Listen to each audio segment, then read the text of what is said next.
Picture 6 seconds. In NASCAR terms, 6 seconds is not a lead. It is a different race entirely.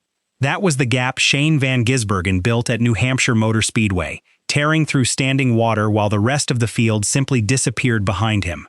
For a few laps, it looked like nothing could touch him. Then, without warning, the grip vanished.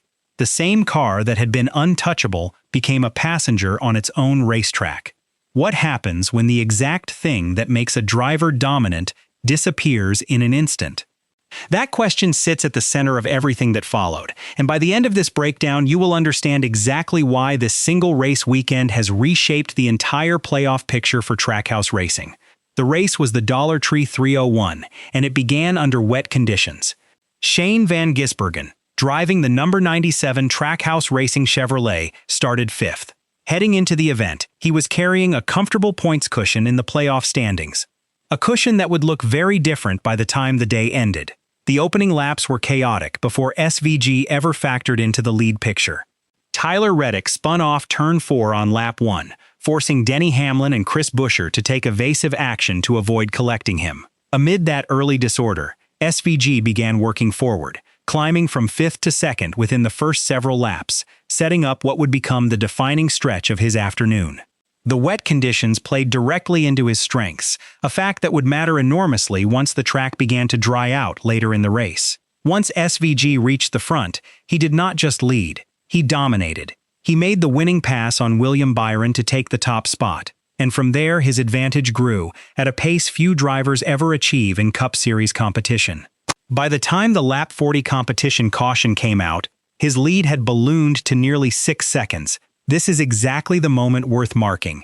NASCAR Insider TV is closing in on 1,500 subscribers, and if you want to be part of that milestone, hitting subscribe now means you will not miss how this story turns. His pace was not a fluke either. SVG posted a fastest lap of 32.438 seconds at 117.418 miles per hour, numbers that confirmed this was genuine speed, not circumstance. In the background, teammates Connor Zilisch and Ross Chastain were quietly part of the same story, though their roles would not become clear until later in the afternoon.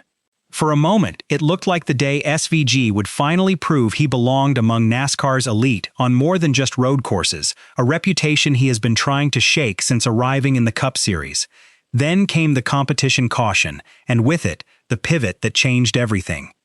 Teams switched from wet weather tires to slicks, and for SVG's number 97 car, the transition was immediate and brutal.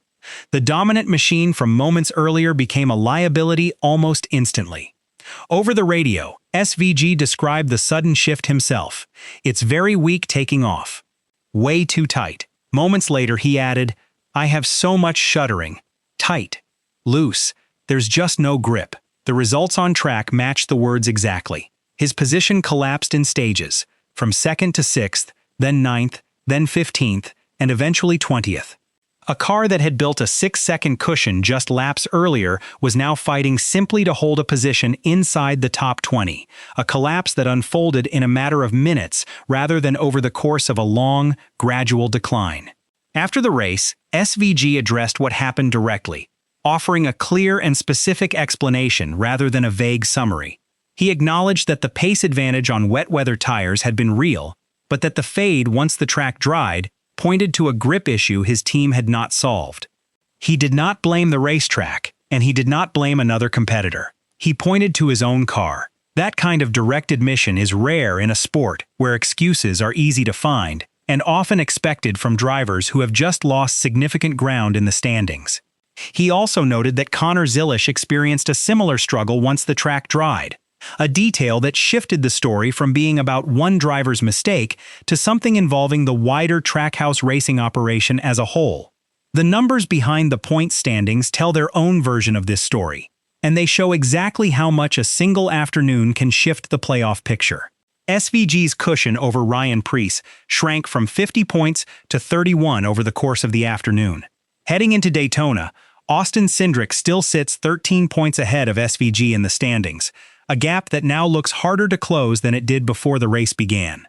Preece, who benefited most from SVG's late fall, spoke about his own day in confident terms, saying his team shined today, and calling it a race with a lot of what-ifs, while still recognizing it gave his team a real opportunity in the chase picture. The contrast between SVG's measured, technical explanation and Preece's hungry tone captured how quickly momentum had shifted between the two drivers over the course of a single afternoon at New Hampshire. This was not only SVG's problem.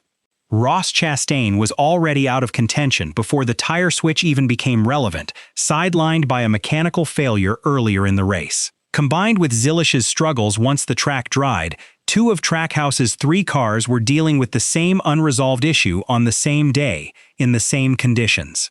That timing matters, because it removes the possibility that this was simply one driver's error or one setup choice gone wrong on a single car. Online conversation around the chase standings had already identified SVG as the driver sitting closest to the playoff cut line, with Preece flagged as the most immediate threat lurking behind him. There is no confirmed internal conflict at Trackhouse, no reported sponsor pressure, and no team disagreement on record. What exists instead is an organization now facing the same unanswered technical question across multiple cars at once, with no clear timeline for when that question gets answered, and with the postseason clock already running against them. New Hampshire also revived attention on an earlier flashpoint in SVG's season: the incident involving Austin Hill.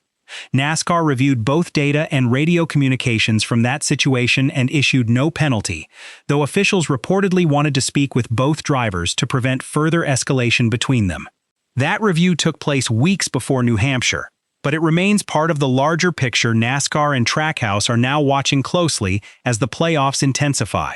That reference point matters here, because SVG is no longer racing outside the spotlight the way he once was during his road course-only appearances.